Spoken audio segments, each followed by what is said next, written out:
This is Constance Johnson with World Fair. I just wanted to make sure everyone had a good, clear understanding of what's taking place right now. I am your 2028 presidential candidate for the United States and also president and publisher of World Fair and World Fair Bulletin.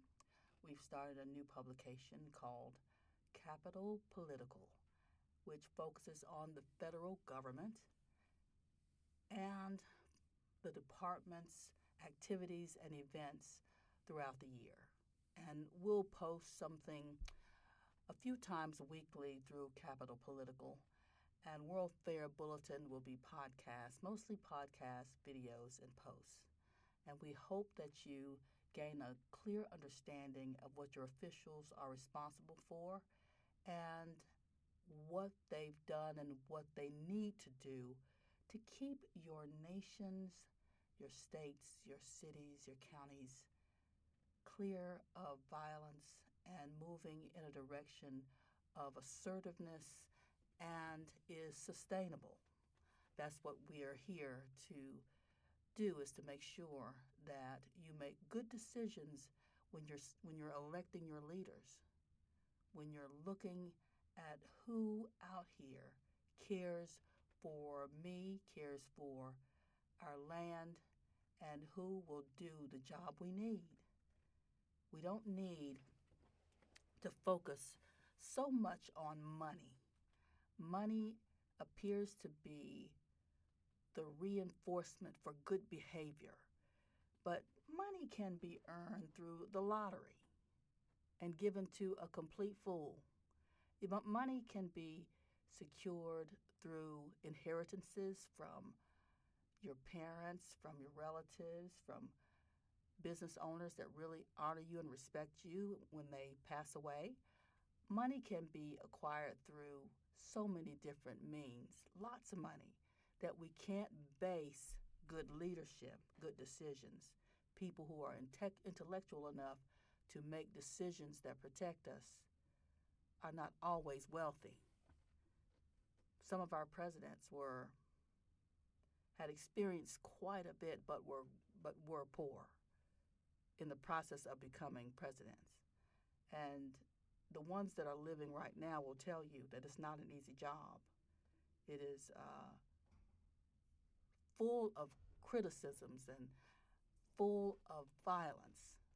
And we know that our President Trump has been attacked going on 7 times now based on this fighting match that he organized in Washington, D.C. So it's a violent experience being president. There are people threatening you all the time. No one's going to threaten me because I am always on your side.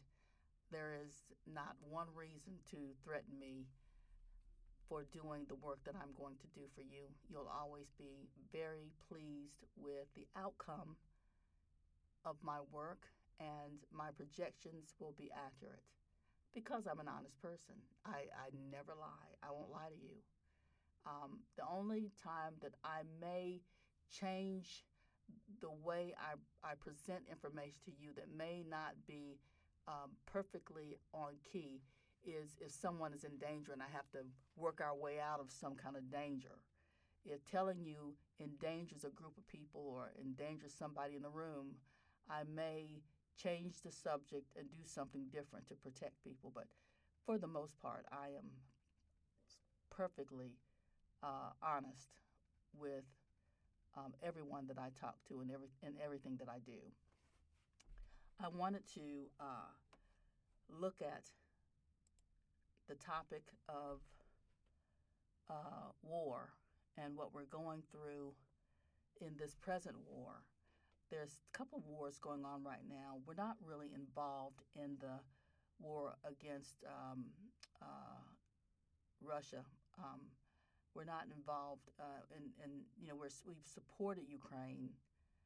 We've supported Zelensky, but we're not directly engaged in supplying weapons. as we are with Israel, and as how we are directly engaged in the war against Iran. But we have given them some perks. We've given Zelensky perks, Americans. We've been there supporting him morally, and we're putting pressure on Russia to change the whole direction of the war. That is Trump's objective, is to to try to stay neutral to end the war. As president, what I would do, I would support Russia. Russia is a Christian nation and highly misunderstood. His objectives and the manner by which he governs Putin is exemplary, and he does not engage in war unless there is a tremendous amount of danger to the citizens of Russia. And he really could end this war right now. He has enough military might to end this war, but that is Putin. He is not going to violate the order of justice. He is going to fight a just war, not an unjust war. Israel is Zelensky's role model, and he is always going to find a way to engage in an unjust war because his objective is to secure the financial gain that he is going to live in as a Ukrainian leader. Most of the people in Ukraine, they are still determining whether they should poll the citizens regarding voting in this, in the next presidential election. Zelensky has blocked the citizens of Ukraine from voting to avoid being voted out. But I promise you they would vote him out if they had the opportunity to vote. The whole reason behind this war is related to Israel. These are the most oil-thirsty people on earth. I don't quite understand the thirst for oil. We're in a day and age where oil is being removed from nations, slowly but surely, to satisfy the environmental requirements. And here we are, again, here's another bomb dropped in Beirut. Here's and Iran is under siege, and here's Venezuela trying to muster through the attacks on the fishing boats and their president being kidnapped and imprisoned in America. We're observing the most oil-thirsty people on earth. These are all, you list them in order, they are from 1 to 5, the top oil-rich countries, the richest oil suppliers in the world, those nations presently being attacked. And it's embarrassing to me. I don't know how you other citizens feel, but it's embarrassing to attack these nations without reason. We have oil, we have a good supply of oil, and we're basically becoming the puppets of Netanyahu. We need to move in the direction of a more sustainable energy, and we don't necessarily need to engage in these wars at all. The sustainability issue is at stake here. We cannot sustain the world using oil, and we should do everything we can to exercise our rights to change our structure of energy. And I will do that, I promise you that. One promise I will make is that we will change the need and the infrastructure of oil and its in our dependence on oil and petrol. we will get that done through my administration. I want to read something to you. This is uh, from New York Times. By removing the blockade, the United States is freeing Iran to export again from its ports and to have goods delivered to the country as well. This is a critical, immediate win for the Iranians, whose exports go overwhelmingly to China. Once the revenue starts flowing in again, Iran's immediate economic crisis will be relieved, but the United States will also lose a key element of leverage in the nuclear negotiations, which means Iranians may have every incentive to dig in and let the 60-day negotiation stretch for months or years. And that's David Sanger of New York Times. This is what is disturbing. What's disturbing is, as we attack these nations that are oil rich, but not so much the most wealthy nations on earth, but are oil rich, we fail to accept that Trump sanctions nations that he pursues oil from. So, in other words, Venezuela, Iran, Beirut, these nations, Russia, these nations pursued by Israel's allies, which is Ukraine. They have a free trade agreement between them, Ukraine and Israel. When Zelensky became president, that was an agreement that took place immediately after he became the leader of Ukraine. That free trade agreement between Israel and Zelensky will be there as long as he's there. I believe even as Netanyahu exits his title, which is to take place in October of 2026 this year, he is up for election this October, and if he is not elected, I believe that free trade agreement will continue with Zelensky under the next prime minister of Israel. But that is an ally.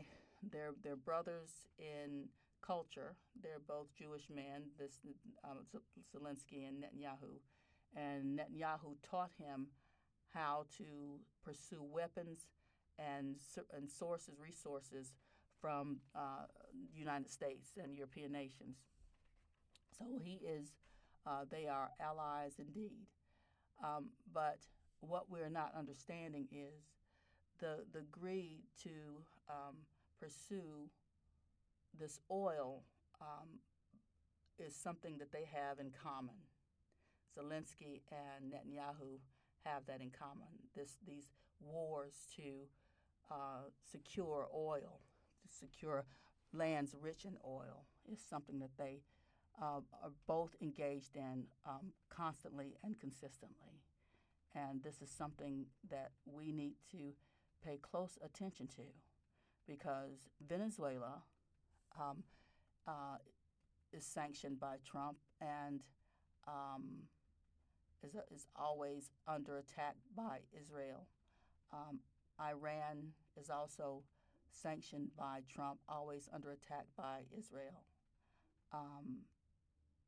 And these two nations, just these two alone, have good relations with most nations that they're supplying their petrol to, that they're supplying their oil to. They provide good business to China and have provided this level of professionalism to China for many decades. And all of the nations that do business with Iran complement Iran. These are European nations, Asian nations that have long been in doing commerce with Iran, are very pleased with the status of their relationships. But for some odd reason, we have to attack Iran. You have to wonder, is this a hate issue or an economic issue or kind of a combination of both? Why are we persistently sanctioning Arab nations and Asian nations and Russia?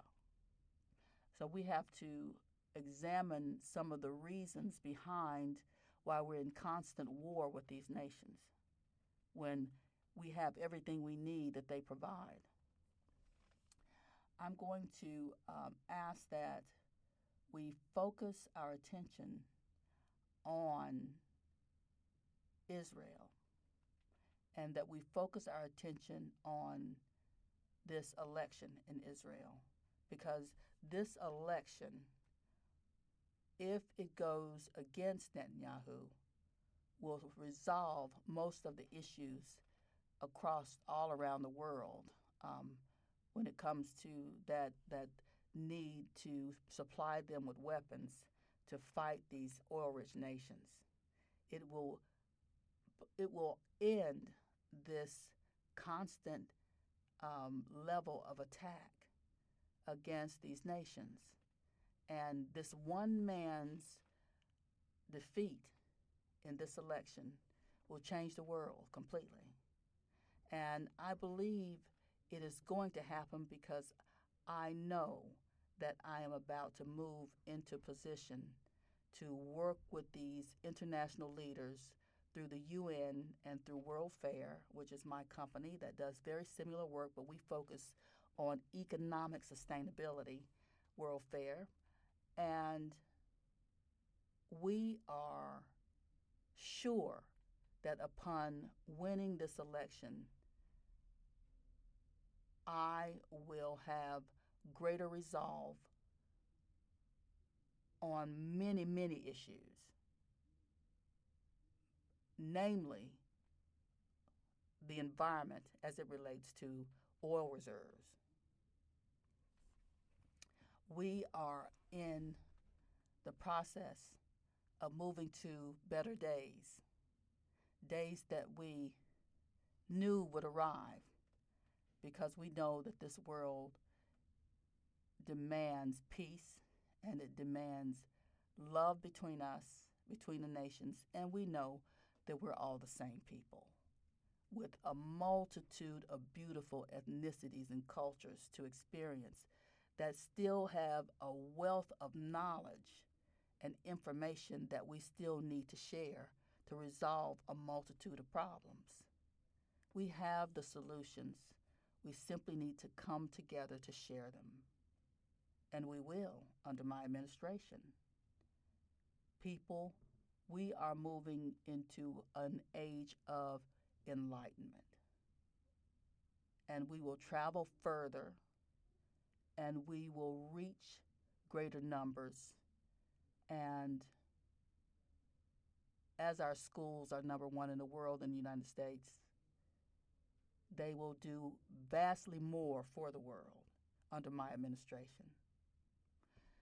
I'm going to close out here and ask that you tune in when you see World Fair to hear more about what my campaign is doing, what the world is up to, and how we can move to bring our communications to a better ground and to make sure that we take responsibility in this campaign, in this presidential election, to not focus solely on money, but focus on the one that will make a clear difference for this entire world.